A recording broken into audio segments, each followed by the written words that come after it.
All right, hello and welcome everybody. This is Dispersing the Fog, episode 30.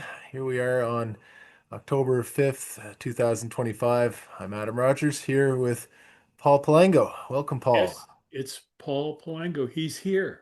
He is, yes. The man, the myth, the legend. Paul, we got a lot to get to today, including a special guest, Janet Merlo, somebody who's really made a big impact on policing in this country, I guess, on the reporting of sexual assaults within, well, policing, and I guess I would say more broadly than that, has made a major impact. And so she's going to be joining us about halfway through to discuss some of that and her thoughts on what has taken place since well, I guess since the report that was issued back, geez, 5 years ago, almost exactly now, by Justice Bastarash. So excited to talk to Janet. You met with her out in British Columbia when you were out on your travels. Yes, I did. Sharon and I met with her in beautiful downtown Courtenay, BC on Vancouver Island. Okay. Yeah. So bit of a time change, but she'll be joining us. We're we're recording this a few hours before it's aired, and so by this time we're recording it before the Blue Jays Yankees game.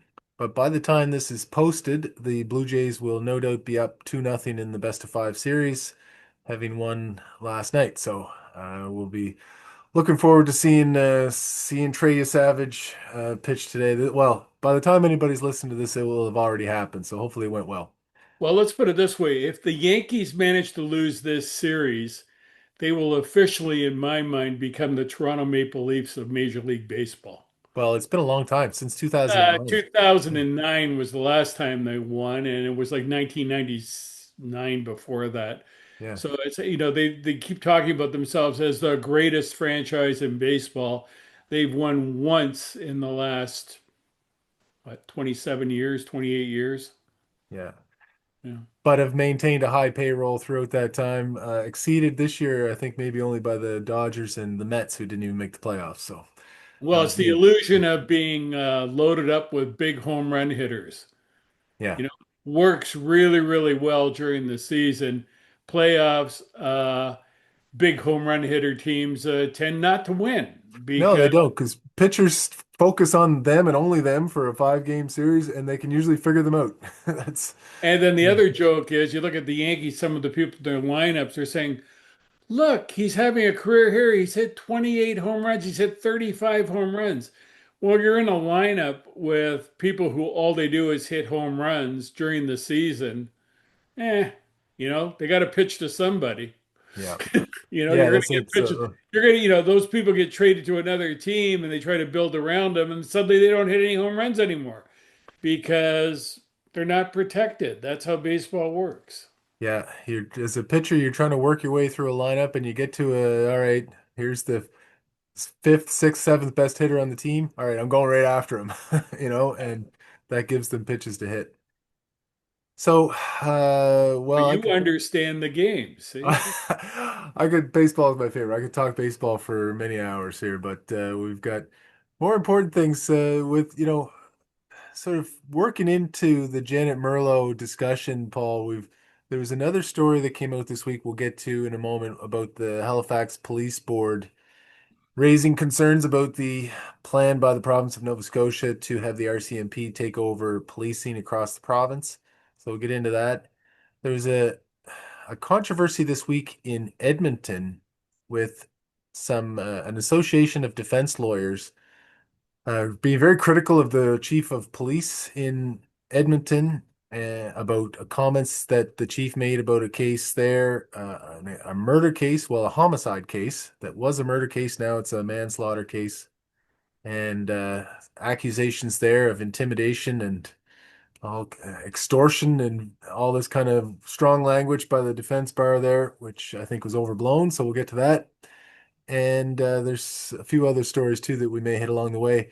But Paul, there was an interesting thing came up this week, a tragic situation in Manchester, England, with some shootings, and there was a chaotic scene. And in the midst of it, there was a few people shot. And it came out afterwards that the police killed uh, one of the, I guess, protesters or people involved in the not I guess they weren't a protester, but involved in the scene there. Terrible news, but also kind of refreshing in a sense that the police actually came out and fessed up to it. Uh, Um, yeah, Greater Manchester Police, like the next day or the day after the next day, said the two people who were trying to block the doors and hold the doors at the synagogue, I think it's called Heaton Park yeah, Synagogue, were killed by police bullets. The police said, and not the sort of to be somewhat indelicate, the Islamic terrorist who was going to shoot up the synagogue because he just wanted to kill Jews. yeah, Um, I guess we're not supposed, it's come to the point where, I'm starting to see Islamophobia as the left's term. That's a term of the left uses, Islamophobia. If you sort of try to call attention to some of the things that are going on, the equal on the right is Trump derangement syndrome. yeah, Like, so basically what they're doing is sort of projecting back the problems and projecting back the truth and trying to blame the wrong people. I mean, Trump derangement syndrome is based on the fact is that Trump is clearly deranged, but anyone who says that is has a mental illness, and the same the other way. There are serious problems here, and people don't want to admit it. You know. yeah. There, it's wild, and of course, Jewish people are being attacked across the world. Seems like something that is just since the beginning of time, and I don't know why or Well, why it well, continues to this extent, but the it's other never thing, doesn't seem to stop. it's not just Jewish people being attacked. I mean, in Nigeria and Sudan, you've got Islamic terrorists who are basically determined to wipe out all the Christians Yeah, and are conducting a genocide, but you don't see anyone talking about that. And I had a prominent Jewish lawyer who was at our shop last week, and we got talking about this. And he says, and he was pretty even-headed about it. He says, I understand the problems in the overreaction that's happened in the Middle East. But everyone says, everyone is taking this argument that the Jews should be changing their minds about the Palestinians and other Arab states. He says, what if it's the other way around? Why don't the Arab states change their minds and first admit that they're not going to wipe out Israel? Might that solve the problem?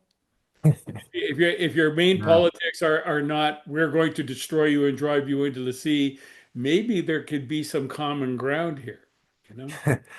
You would think there might be, but anyway, I always keep thinking back to Bill Clinton, and he had a deal pretty much done with Yasser Arafat and all that. This was 20 years ago, more than that, and that is like, nope, we don't want it. It's like, okay, so you don't want peace, you just want to keep fighting, I guess. But that's anyway, you can't say any of these things, I don't think, Paul. Well, getting back to what happened in Manchester, our local sort of take on this is the Greater Manchester Police admitted right off the bat, we accidentally killed two innocent people. Yeah. In the Portapic situation 5 years ago in Nova Scotia, it was alleged that Gabriel Wortman killed 22 people. The evidence is quite clear that that may not well be the case, that he may have killed 21 people, or maybe even less than that. But at least one of them, Corey Ellison, who killed Corey Ellison, appears to have been shot by the Mounties, but the Mounties did not admit that, and the system did not admit that. Well, Uh, that's the difference between how a police force with integrity operates and one like the RCMP that's there to cover its ass the entire time. and of course, people are critical. Some people are being critical over in Manchester, but for the most part, it seems people are understanding of it and saying, okay, chaotic situation, and you're in there, you're trying to stop something which you're not quite sure of yet. You don't understand all the detail, and things can happen. and they asked for forgiveness, and it seems to be forthcoming. And if the RCMP had done the same thing in a chaotic, dark, dangerous situation, said, "Listen, we messed up. It was an accident, and we feel awful," I think they would have received some forgiveness and understanding here as well. But Oh, they didn't do absolutely. that. Absolutely, Adam. That's what you do in that situation. But the fact that the media and the public is willing to give them a pass is very distressing and disturbing because we need the police to tell the truth, even when it's not in their best interest. That's how they maintain their trust and integrity. Yeah.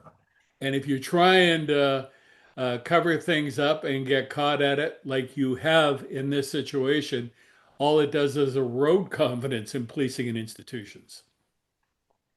Yeah, so that's the RCMP in Nova Scotia, and this Halifax Police Board story this week, and Bill Moore, the Halifax Commissioner of Public Safety, HRM Public Safety Commissioner, he was quoted. The Chief of Police was quoted.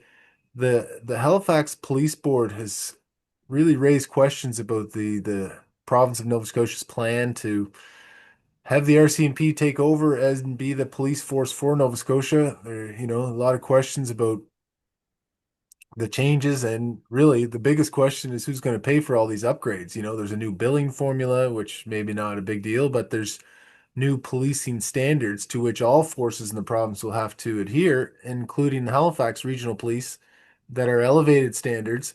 And they're like, okay, well, who's going to pay for all this? That, you know, budget line item should come along with these new demands. And then what about civilian oversight? They've thought about that too, as we've talked about here with the RCMP. You don't get the same sort of locally directed civilian oversight. Um, you saw that, Paul, the Halifax Police Board. What did you think of that? Their reaction? Well, you see in there, in the reporting of it, that there is some concern. People are a little confused about what this all means. And there is some skepticism about, and naturally so, about the how they're going to deal with the RCMP. I mean, the RCMP reports to the federal government. As I've said a million times, if you want to test how much control have over the RCMP, ask them how many people are on their roster at any given detachment at any given time. They won't tell you. Ask for the backgrounds on the members they bring in. They won't tell you. You're hiring them, you're paying for them to police your area, but you have no control over who they are. In light of the fact that, according to the Bastarash report and all the other reports about the RCMP, it has turned into sort of the Catholic Church of policing. It moves around bad cops and puts them in new places and doesn't tell the people who are there what they're getting. And so when crazy things happen, they just keep moving people around. That's not the way to do policing in a modern society. Yeah, the some concerns expressed, about the level of staffing in all the RCMP policed areas of Nova Scotia. That was brought up several times in the communications back and forth. So, as part of this report, the staff report done in Halifax on policing, there's letters back and forth between the board, this Nova Scotia Association of Police Governance, Virginia Brooks, who seems to be the chair of that, and Becky Drew, and the Minister of Justice. Back and forth, sort of like, is this really what you're going to do? This report, this Deloitte report that you put out, because there's issues on staffing levels in RCMP areas, there's issues on oversight, there's issues on costs, all these things. And then you read the back and forth communications from the minister answering those questions. And the impression you get, Paul, is like somebody who hasn't quite, who's had to submit their homework, but hasn't really read all the materials. It's like, well, we haven't made any final decisions, and we're still open to input, and all these sort of, vague, not quite promises, not quite statements that you see in letters sometimes that are, kind of meaningless. So anyway, it's still not clear to me whether the political or the bureaucratic side of the Justice Department is in charge of all this.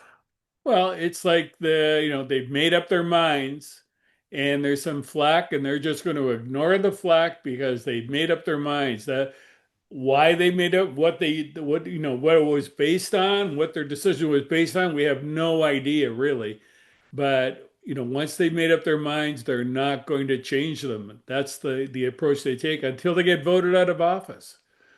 They're not changing their minds.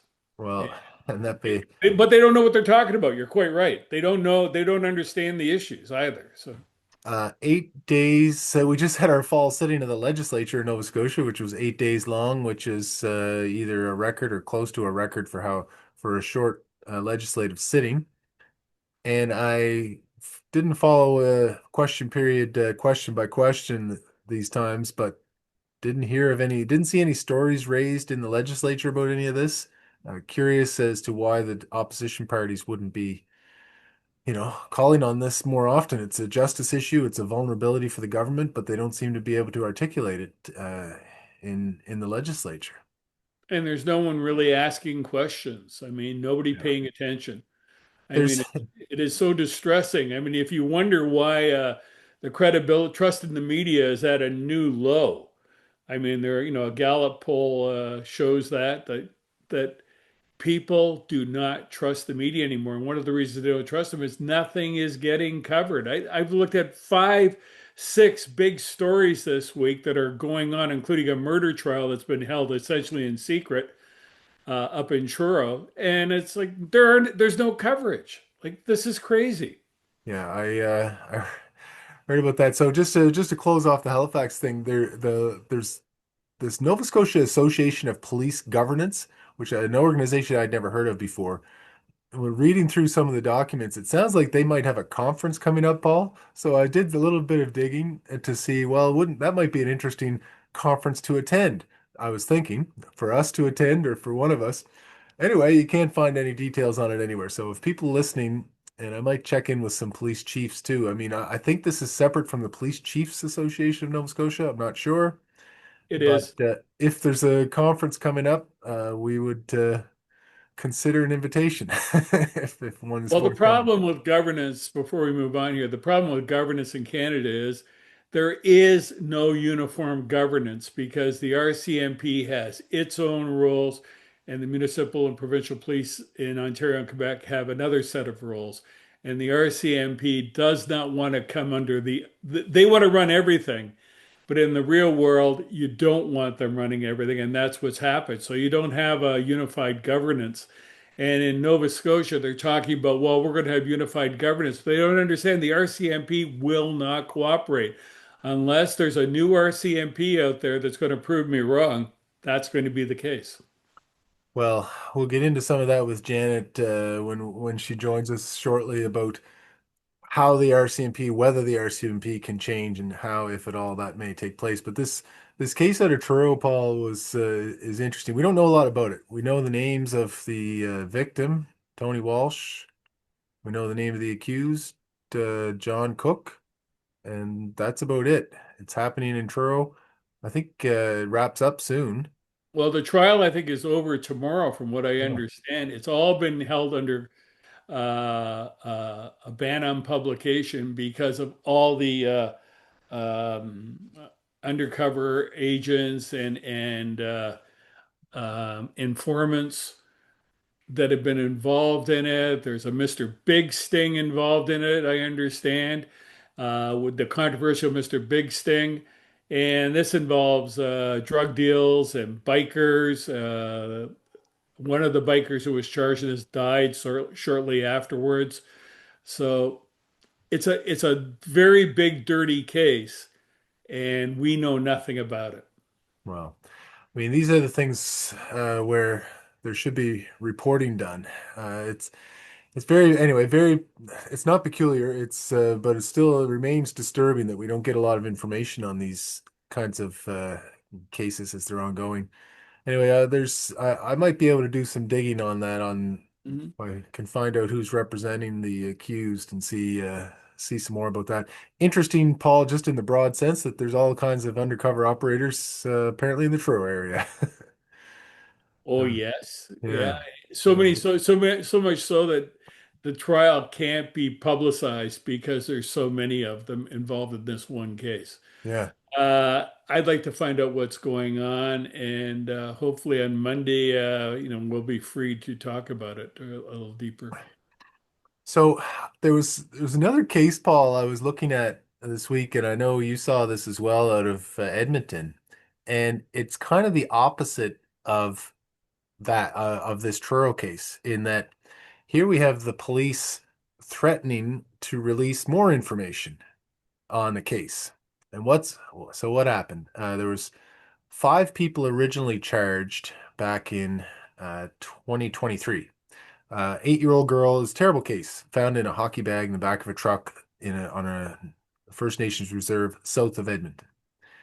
Uh, Caregiver, not quite sure. It was a mother. Like even these details, because there's publication ban. The young person had been living with this woman. She was addicted to alcohol and methamphetamines, and the girl died. There was blood found next to a hole in the wall, kind of suggesting blunt force trauma against the wall with the head. Anyway, the body was taken in a hockey bag, hidden some distance away. All right, so what's the issue? Crown prosecutor has agreed in a plea deal to a manslaughter charge rather than second-degree murder and are prepared to recommend an 8-year prison sentence for this woman.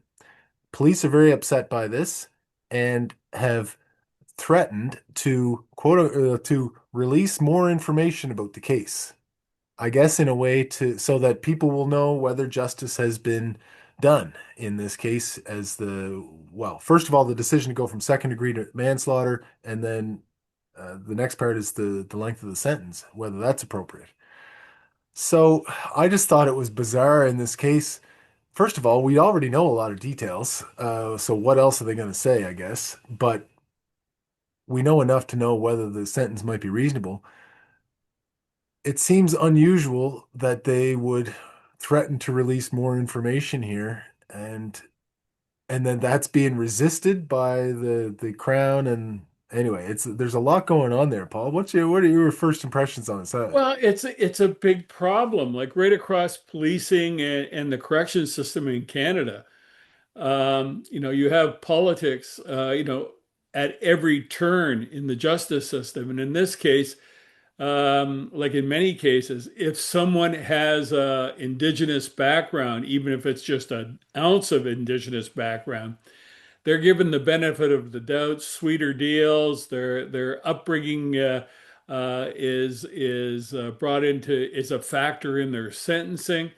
And what the police are saying, this little girl was terribly abused. Hmm. There's a history of broken bones and other stuff, just disgusting stuff happening to her.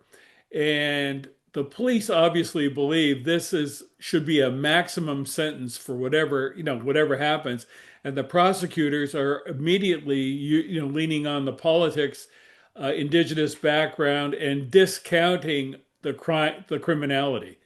And the police are saying enough is enough. People are on the street who shouldn't be on the street, and we want to make an example of her, which I think is probably reasonable.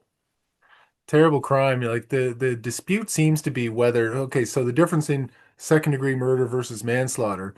Second degree murder is you intended to kill the person. Manslaughter is you intended to do the unlawful act, like an assault or whatever, and the person died, without you intending to kill them, but you intended to shove Yeah. them, hit them, whatever. Okay, so that seems to be the distinction here, and I wonder what the police feel they know that would keep it in the second degree murder category. I guess we'll find out. But yeah, it's really like the premier got involved, others are involved, but I don't see this as unhealthy in any way, really. I find this is appropriate that if the police don't feel that the crowns have the responsibility to make those decisions. Of course, they consult with the police regularly, and that's healthy too. But the crowns make the decisions. If the police disagree with it, they're not obligated to keep quiet, I don't think. They can say their piece, and the system unfolds and works as it does. The judge ultimately makes the decision anyway. Like, I don't see this as, I think the criminal lawyers, the defense lawyers out there are using way too strong a language on this case, and I don't think there's anything wrong with what's taking place. No, it's good to have some discussion about it, and I think the police are at a disadvantage in discussing any of this because they're supposed to make the case, bring it forward, and the prosecutors decide everything. But the prosecutors have become so politicized that there's nothing like the way courts used to work, and used to work well in many cases when decisions were made in an objective sense. And it's not happening now. I mean, if criminals know how to play the game, how to play the victim, and they're not really challenged that much. I mean, there's no way in this case you would think that people who abused this little girl would get off with a very light sentence. And that's what's happened to most of those who were charged. Yeah. Got 2, 3 years, time served, etc. It was an absolutely disgusting case, and you'd think the prosecutors would stand up for that, but in this day and age, it doesn't happen. No, they should be yeah, they should be prepared to defend their decisions. I mean, Yeah, the justice system is a public entity and you should be prepared to speak out if people are being critical. All right. Paul, I see Janet Merlo is in the waiting area there ready to join us. Anything else let's before do you? it. Yeah, let's bring in Janet here. I mean, yeah, I think it's our first woman guest, female guest, and Mm. not that we're avoiding any having them. It's just that that's the way it's evolved, and Janet um, joined the RCMP, I believe, in 1991, and eventually came to have problems with the force, became one of the in the forefront of people complaining about harassment in the force, and then her name was on the lawsuit along with I think Linda Davidson, Yeah. uh, who the case which eventually ended up in $100 million settlement to about 3,000 female Mounties. Um, and I think, she suffered a lot through this, but she has a lot to say. And I was glad to have finally met her on Vancouver Island the other day. So let's bring her in. Okay, here we go.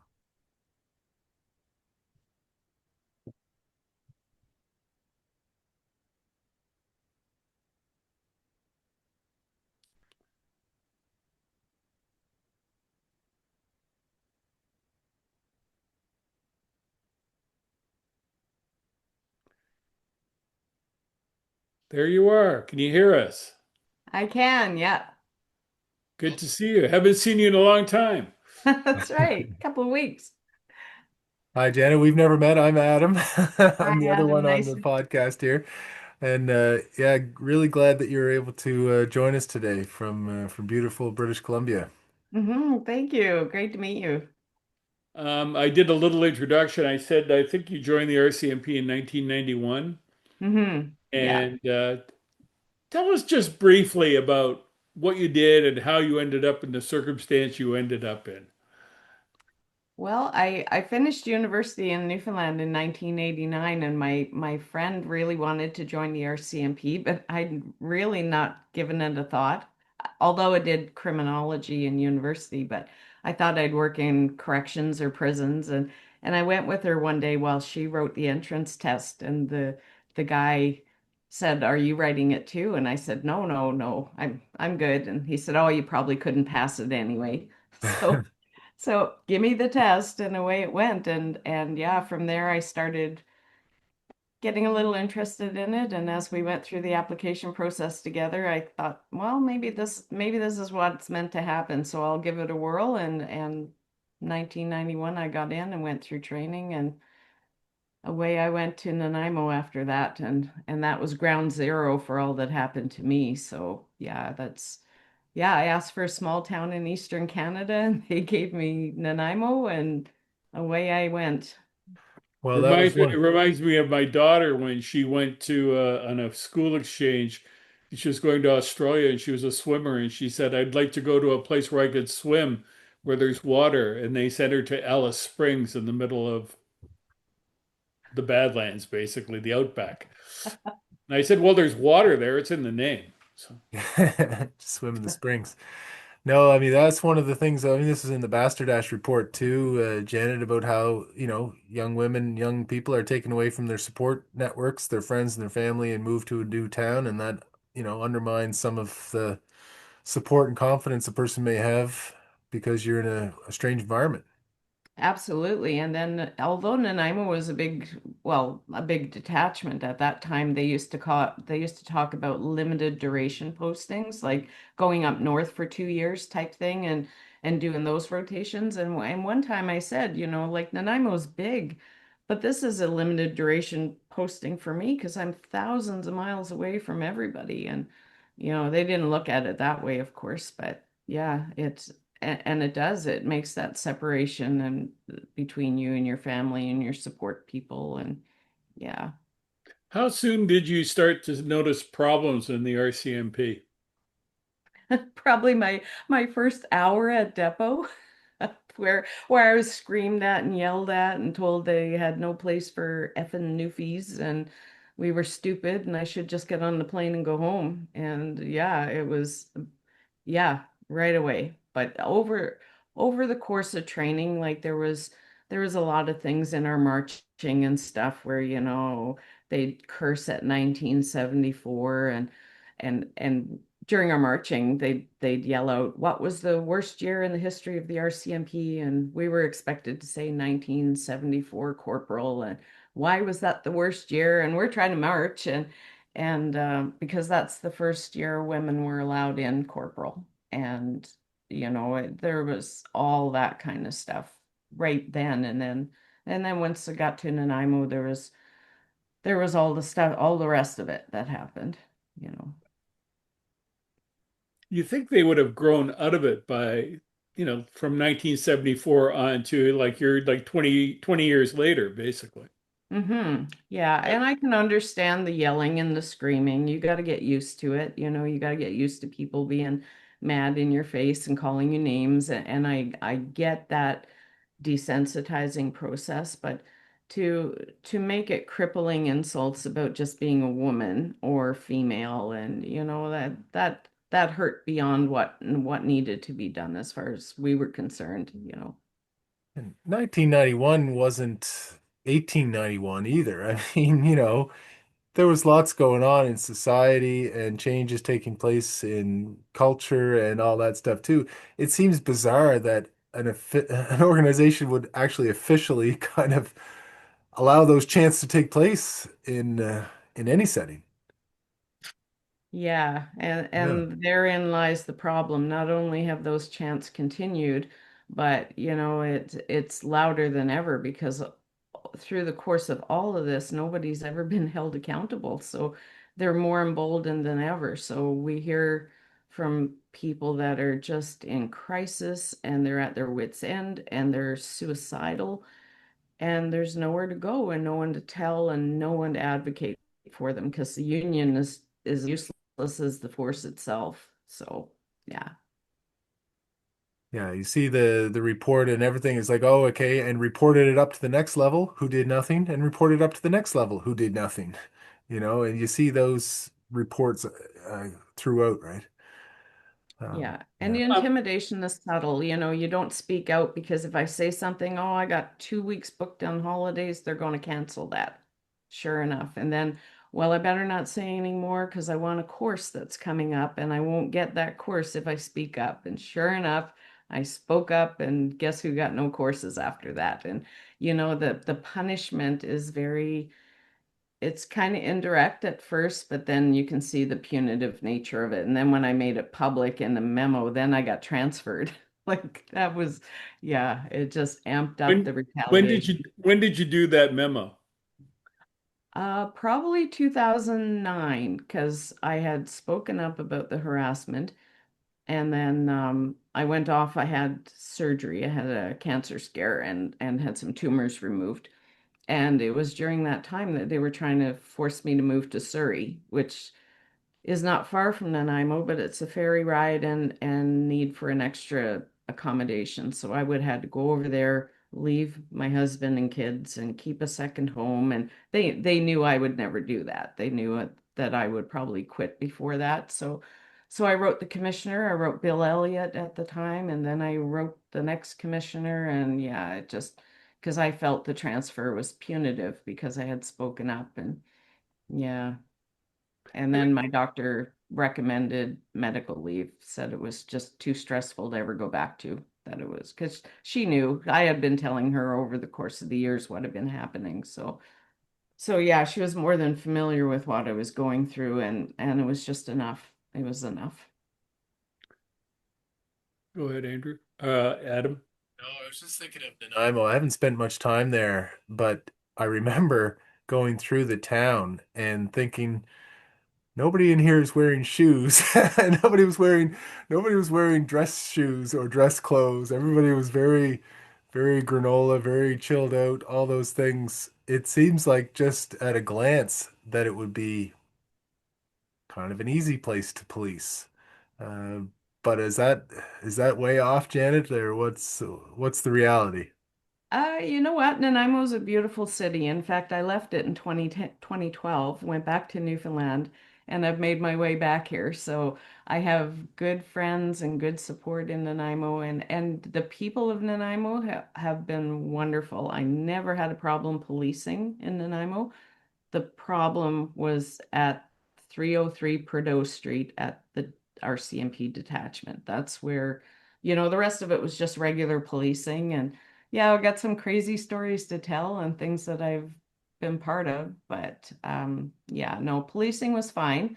Nanaimo people are fine, but yeah, the problem was there, and it was well known, and nobody did anything, and nobody's ever done anything. In fact, I just talked to a former coworker who's retired now, and he's a bylaw officer here in Nanaimo, and he was saying that they're running about 30-40% short at the detachment here. So things are still going on because there's a lot of people off long-term sick. So that's a sign. What's the level, what should be the level of service there or number of officers? It could be different now, but it used to be about 120 members. Okay. And then, of course, all the support staff for the building and stuff, the records people and the dispatchers and that kind of stuff. But yeah, but Well, 120 members.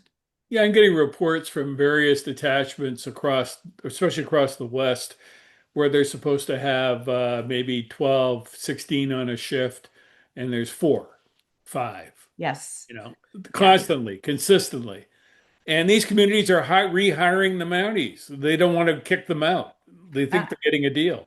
I don't understand it. They think they're getting a deal till something happens in their community, and that's when they'll see just how troubled the manpower situation is, because God help them if something catastrophic happens, like another Nova Scotia or whatever they're not prepared, and they fly by the seat of their pants and risk it out. That's their idea, we'll run with four, and if something happens and we need 15, we'll call people in. And that doesn't often work because by then, if something happens, I know one time here something like that happened, and they had to call people in, and half the people that came in were drunk. They were impaired because they were home having a glass of wine or a couple of beer, and then they came into work. So they never should have been working anyway, but that's what happens. And And the people who are working, the four are getting burned out and stressed out and going off on sick leave, yeah. long-term sick leave. And Yeah. it's just And a, you know what? I was one of those people. I was one of those people that was always sick towards the end.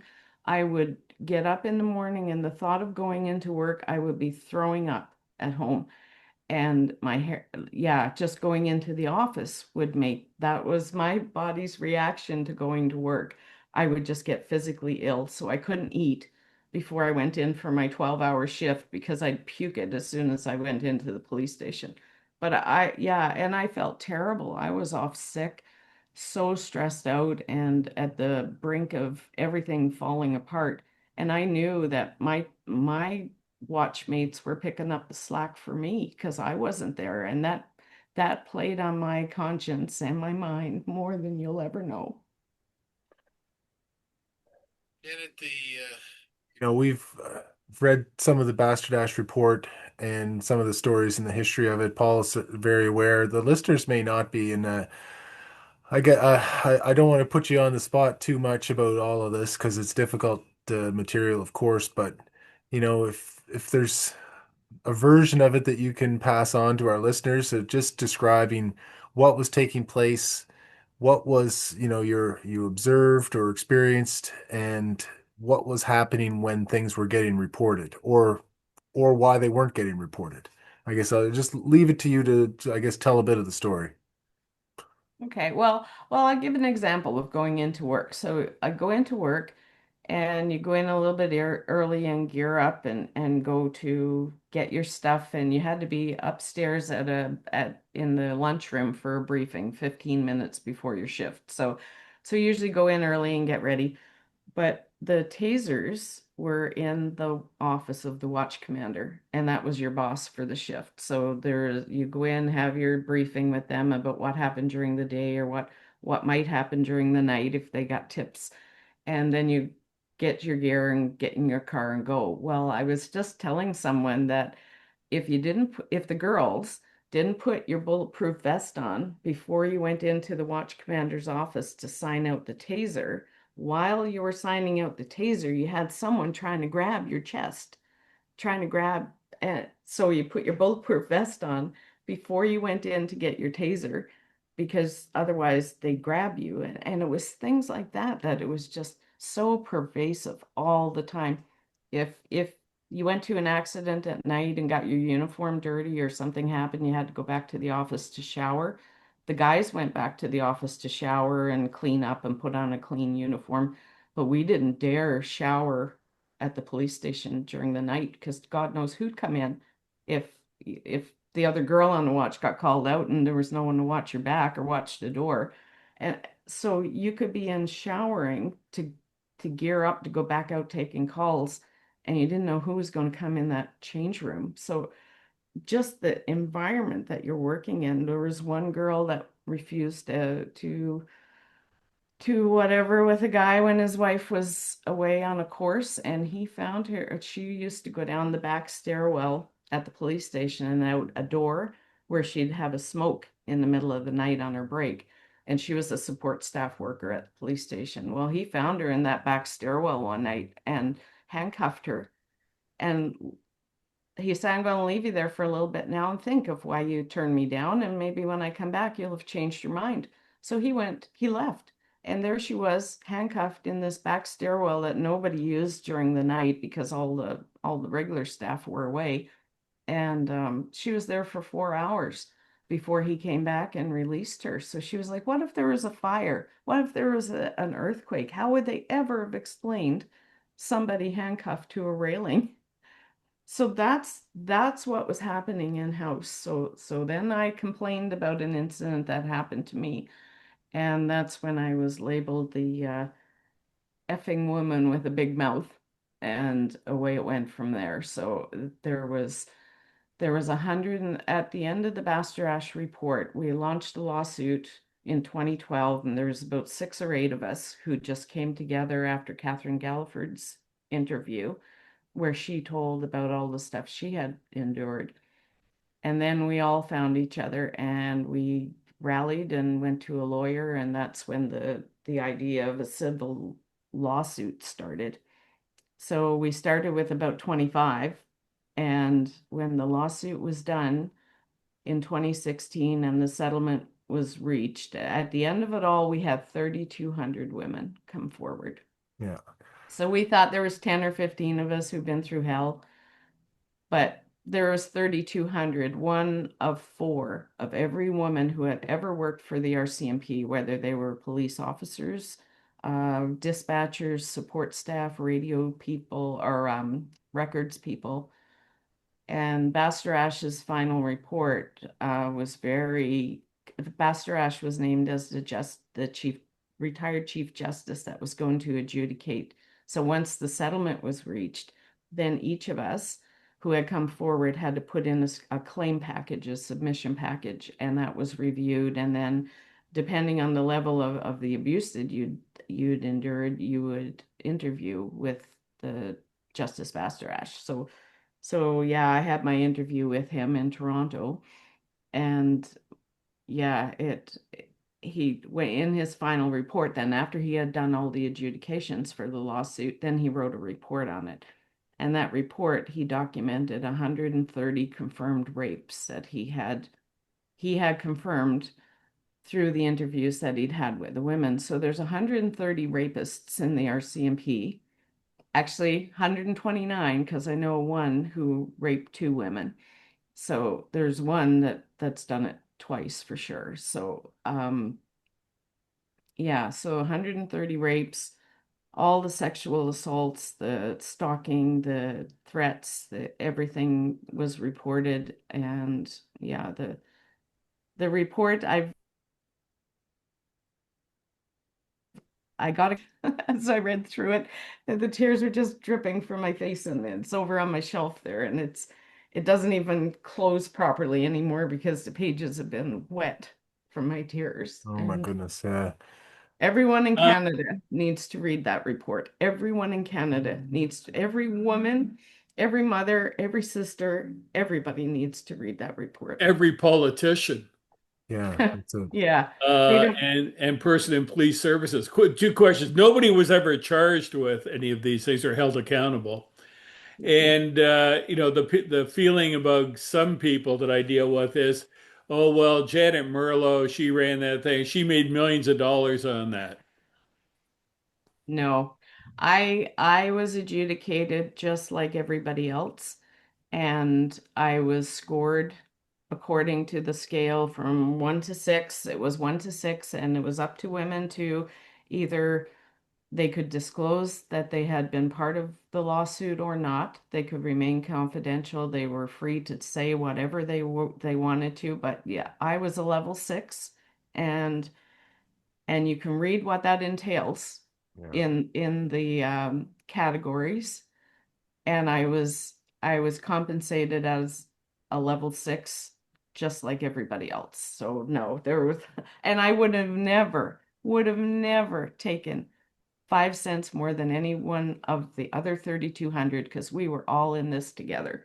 So no, that I've heard that too. I've got a lot of hate mail from some women who thought they would score higher than they did, or didn't articulate maybe the depth of their abuse, and weren't adjudicated according to what they thought. And yeah, there's been a lot of angry messages over the years from women who accuse me of that also, but no, no.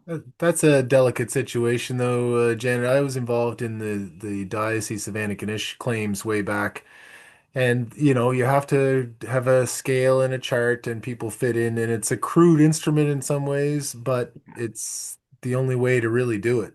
And if people Absolutely. if Yeah. people are in the wrong category, well, that's not your fault. I mean, it's somewhere between them not being able to articulate it properly or not wanting to, and the adjudicator not quite understanding them or whatever, right? I mean, it's in there somewhere. It's not anything to do with you.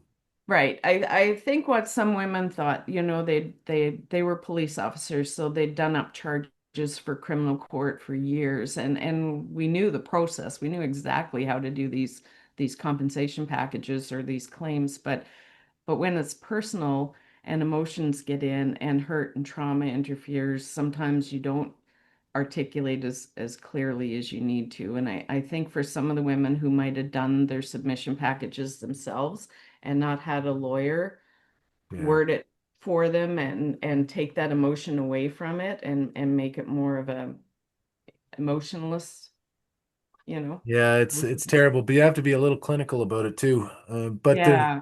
Yeah. the report is startling, really. The language of it, talks toxic culture tolerates misogynistic and homophobic attitudes, incalculable damage to female members, one of the conclusions is that change cannot come from within because it was all provinces and territories and all ranks and ages. Like this was a pervasive problem throughout the force. And so Bastardash one of his recommendations is change is not going to come from within because within is already too tainted. Yes, and we've tried. We went within and they tore us apart. My career was ripped right out from under my feet for telling the truth in-house. So and they've done nothing to address it. So you can tell that in-house, if there was any desire to clean it up in-house, it would have been done already. So I, at the risk of tooting my own horn, my book from 1998. And, so this is when you were 7 years in. And one of the things I highlight in that book, Going to Depot, it was obvious at the time in the 90s that the problem with female officers was growing, and the RCMP had no sort of intentions in its structure to deal with the problem, just to keep pushing, pushing, pushing, and hopefully frustrate them.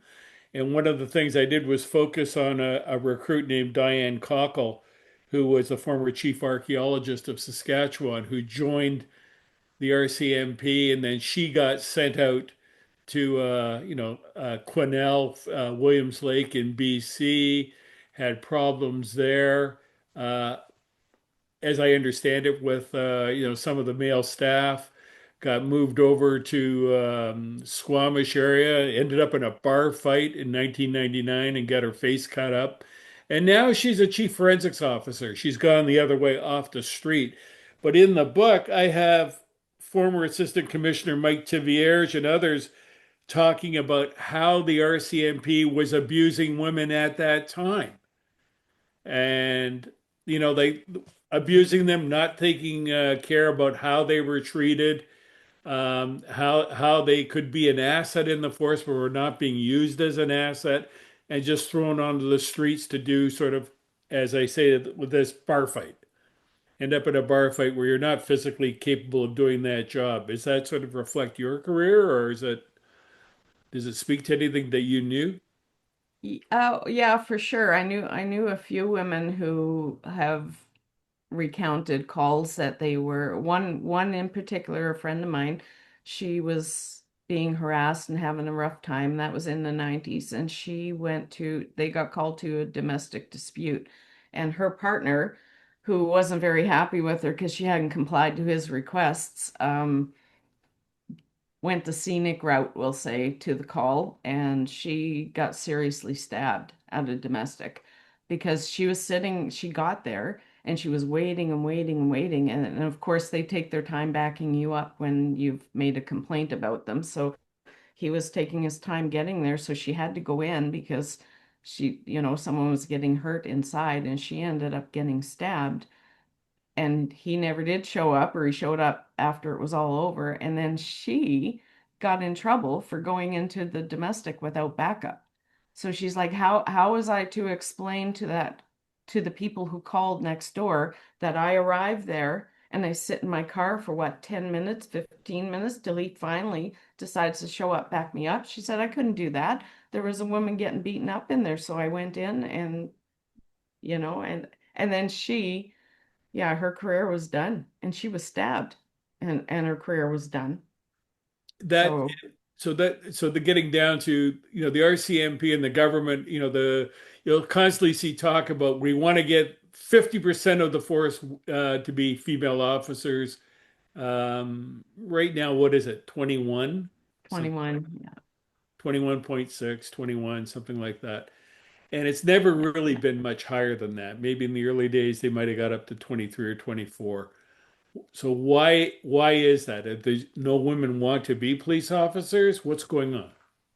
No, women want to be police officers, and women can be very good police officers. Like I've gone to bar fights too and never had to fight myself out of it because you can talk yourself out of it if you're just respectful with people and you're willing to listen, and you don't have to go in and kick ass every time like these aggressive police officers think that you have to. So no, we had a really, I did a lot of the sex assault investigations and stuff because people rather deal with a female, and not have some big burly guy come in after they've been assaulted. So we did definitely have our place, in all the stuff. I've been to armed robberies, I've been through homicide, I've been to fatal car crashes. There was nothing that I couldn't do. But yeah, go to a bar brawl. Yeah, probably I couldn't do that at 5'3", but there was so much else that we all could do and contribute that was, you know, it was just never respected or never valued, I guess. Another thing, Janet, that strikes me, I know with the Mass Casualty Commission, there was talk about, changing the way domestic violence cases are investigated and treated by the police, and maybe they don't always have to be policing, involved situations. Okay, all that. But just stepping back, how, with a police force that has this reputation and this reality, how can they properly investigate sexual assaults? And Like yep, there's got and to be there cases that are not being investigated properly or people charged because the police are like, well, that's probably what I would have done too. Yeah, yeah. or something in that line, right? Yeah, absolutely. And you can see then why like things like the Picton thing happens on a bigger scale, because if they don't respect the women that work with them in the police station, how the heck are they going to respect the people out on the streets and these women that deal with addiction issues and stuff, and they're going missing and they don't care. They don't care about they're raping the women they work with. They don't care if some downtown east side person's gone missing, and so what looks like a little problem in house, when it gets out on the street, or yes, the sex assaults, how many guys have how many of them have raped their coworkers? How diligent are they going to investigate a sex assault? you Yeah, know they, they Yeah. they've threatened the women, they've pepper sprayed coworkers in the face in the office, and then they go out and charge some guy with assault. You're probably not going to investigate it too deeply. you Yeah. talked about the Picton case, referred to it in the downtown east side, Vancouver. That sort of segues into Catherine Galliford, who recently died, who was one of your colleagues and was involved in this. And just briefly tell people what Catherine Galliford got, how she got into trouble. Catherine was a journalist before she joined the RCMP. We all had our backgrounds, but she was a journalist. So she had that ability to talk well and speak in public and stuff. So when the Picton thing became a big case, she was appointed as their media liaison person. So she'd be on the news every night and talking, updating the public on the Picton, and she was really good at it because that's where her training had been in journalism. So yeah, she had started talking. Well, she had been experiencing the abuse, but a couple of years after the Picton case blew apart and had run its course, the CBC decided to do a Where is Catherine Galliford Now story, and just thought they'd find her happily living out her career and doing whatever post Picton.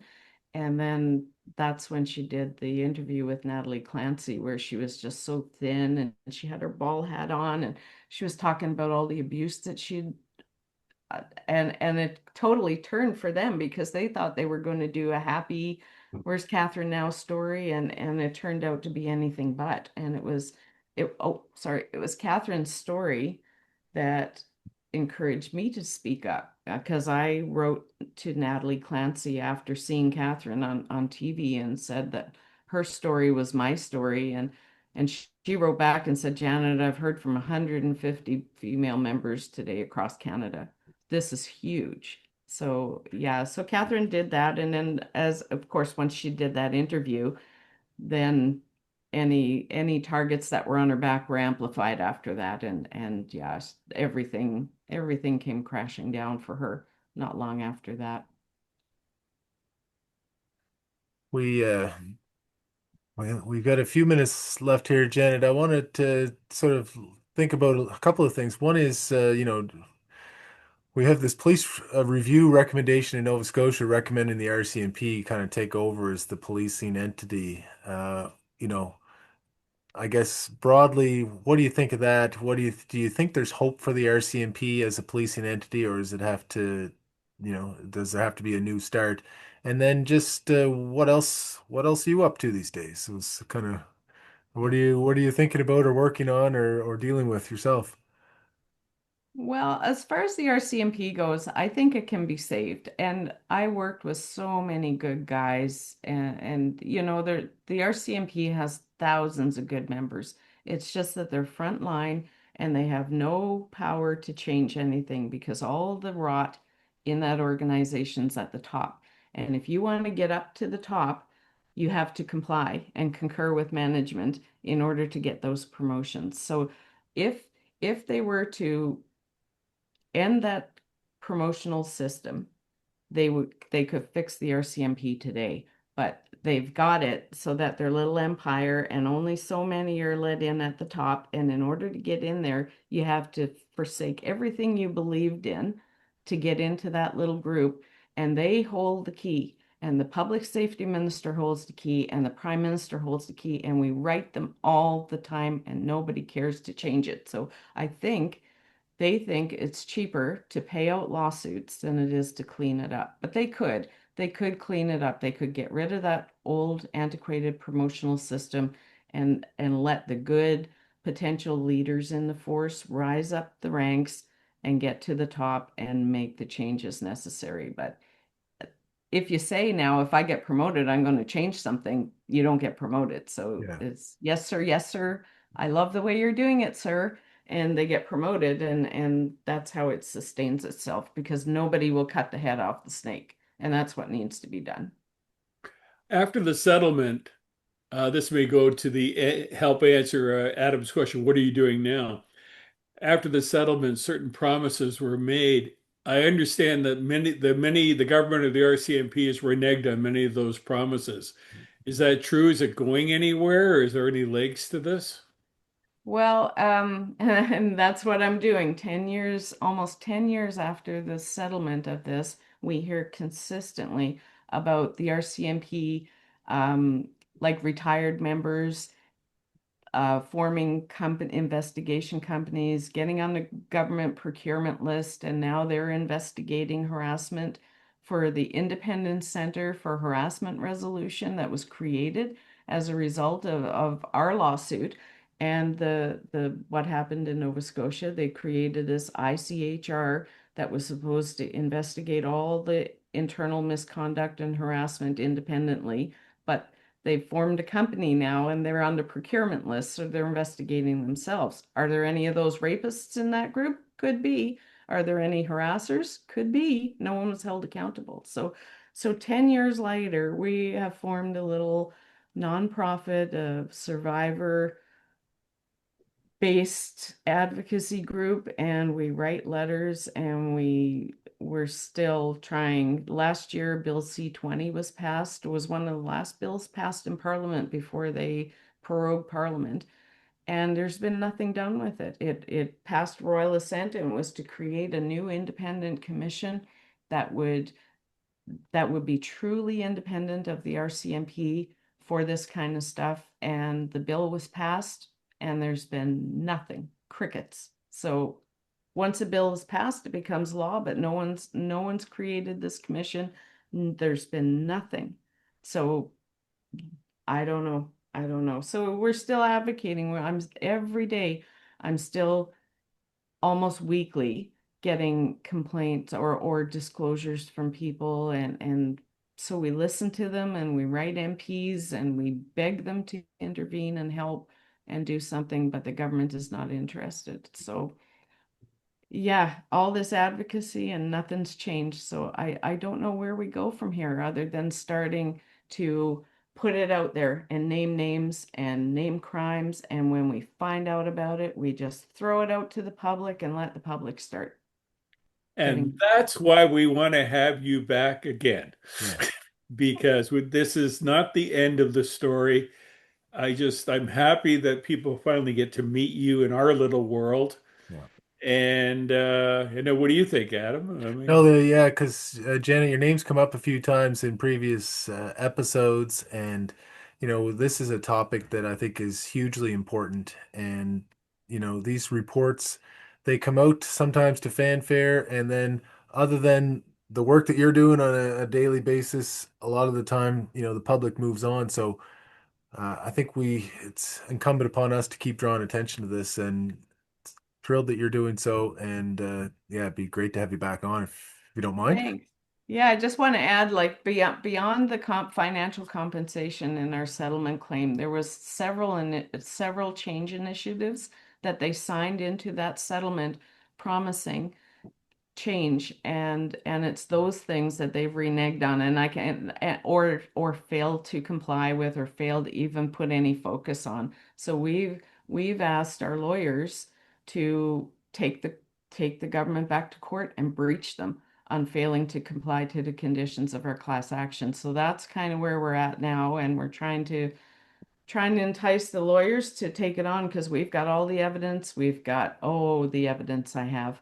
So yeah, we'll see where it goes, but there's probably not a whole lot of probably a whole not a whole lot of desire to breach the government when they're trying to settle two more class actions currently, the $1.2 billion for the generalized harassment and the racism one too. So I don't know if they're trying to settle those now, but I wouldn't sign any settlement papers with the government of Canada because they will not comply. That's the bottom line. So You're not playing by the rules, Janet. That's I not know I'm what supposed to the shut. rules are. They make all these promises. They say they're going to do this stuff, then they don't do it, and everyone forgets. You're not supposed to remember and hold their feet to the fire. You're just not playing fair. I know I'm supposed to shut up and go away, but my East Coast stubborn Newfie roots won't let me do that. So I just it's the right thing to do, and it won't affect my life anymore. I'm done with it, but I feel terrible for the people that are still in crisis in the force, begging for help, and no one's listening, and that just breaks my heart that we did all of this, and we're right where we started in 2010. So Well, it's well, you got to keep it up though, Janet. I mean, because if you don't, then who will, right? So it's important that somebody carries the torch. But yeah. yeah, we'd love to have you back on. I know we have lots more to discuss, and your ongoing efforts and some of the barriers and some of the legal, I guess, the thoughts on the lawsuit, the class action, the ongoing stuff too, and all those dynamics. So there's still lots to cover. So yeah, I'd love to have you back on. Oh, and thank you for giving me a voice and letting me, like people think, oh, I'm anti-RCMP or I'm some man hater now or something. And that's so far from the truth. It's just the toxic, potent minority at the top of the RCMP that they need to clean house and send those guys packing and charge some of them and put them on sex offender registries where they're supposed to be. There's no statute of limitations on sexual assault, so that needs to be done, and clean house and change the system, and they could fix it if they wanted to. Well, there you go. Well, great. Thanks a lot again, Thank Janet, and you. yeah, we'll be in touch.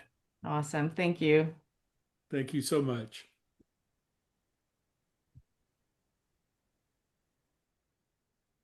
Well, Paul, that was fantastic, Paul. Thanks for arranging for her to come on there. I was so glad that you guys connected.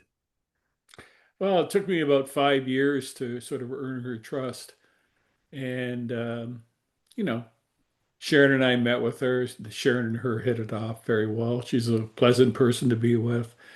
And I think she's a door into a whole bunch of stuff that we should be talking about and should be talked about. And there are people aligned with her, both male and female, who are would like to come on and talk. And I think we should have them. Important aspects of policing. You've covered them in your books. We cover them here, and we'll continue to do so. So yeah. Any other closing thoughts, I guess, Paul, on anything we've covered or anything on Well, the I mean, there's a horizon? couple of stories I'd like to get to eventually. Dean Beebe, who I wrote about in Anatomy of a Cover-Up, briefly wrote about his book. He did a nice piece this week on privacy stuff, and how ridiculous privacy, so-called, everything is being held up because of privacy reasons in the federal government. And a real nice piece he did on his Substack about trying to get the picture of a man who killed three women in Eastern Ontario. And the pictures all over the internet had been released, but the government would not release an official picture, or the police would not release an official picture because it violated the person's rights. Uh, and just how government and police hide behind privacy legislation. And this isn't right. And secondly, the world is really changing when I don't drink Maxwell House, but have you noticed what happens to Maxwell House? Oh yeah. Well, you live in a house, Paul. Yes. If you It's were not, living in Clayton Park or in downtown Halifax or out in Bedford somewhere, Larry Utech, you'd be able to drink your coffee still. well, yeah, now it's Maxwell Apartment. I don't It's understand. like Yeah, unbelievable. And the yeah. You last should get to the bottom of story, that one. I wish we brought it up with Janet, but we'll bring it up in the future, is Soapstone Naturals, a company that sells sort of soaps and, facial products, has come out with an RCMP line of men's products, beard wax and beard this and oils and all for men. I Oh, thought it was I hilarious. saw that. We should have asked Janet. I wonder if she would allow any of that to touch her body. The Canadian, yeah. What did I? There was a body butter, the Canadian Shield deodorant. I saw a line of duty Arnica balm, Yeah. and there was a beard oil, On Guard facial oil. Like these are amazing. I can't You imagine got to anybody else look it doing this up. stuff. It's for real. When I first saw it, I thought, I can't believe this. An all males grooming thing by with the RCMP name on it. This police force has all kinds of problems. And what are they, like Donald Trump? They're going into marketing this, that, and another thing to a very small audience. It's ridiculous. Well, Bill Maher was joking about Pete Hegseth's war secretary speech to the military generals, the 800 leading generals. And he said half of it was about grooming, the beards, the weight off, Yeah. everybody got to exercise and all this stuff. It's all about grooming. So maybe that's what the RCMP's into. Well, it's sort of the world of narcissists. It's Yeah. all about how you look. They can't see anything else. They have no empathy for anyone else. And I should have asked Janet about it. But they were all men's products and sort of fit the theme of what she was saying. Yeah. Amazing stuff. All right, well, we'll cover that again in future Yeah, for shows. sure. We got to come back to it. May have to order something. Yeah. I hate to send them my $20, but it might be worth it. Have a good week and Okay. Yeah, we'll see everybody next weekend. Next weekend is Thanksgiving. We'll do a show next weekend, I think, Paul. Thing that I want to put on people's radar, I think we can do a call in, not a call in, but a video in on Zoom. Like these are Zoom meetings that we post to YouTube. I can send out the Zoom link or post it to our YouTube page. I would like to get people's reaction if they listen to this long, if they would be interested in jumping on the air with us and asking questions or having a little discussion. So we'll look to that in yeah, the send next. Adam an Look to that email about it. in the Adam at adamrogers.ca or Yeah, Paul Palango at Dispersing the Paul. Well, I'll do it Paul Palango at eastlink.ca right now. yeah. Or comment on the YouTube video, Or and comment on YouTube. we'll get something like that out there. Nice to be able to connect with our listeners too, as we Yeah. enjoy doing. And the other thing is, like with the state of the media now, I'm seriously thinking of doing some kind of writing and starting up something to supplement this.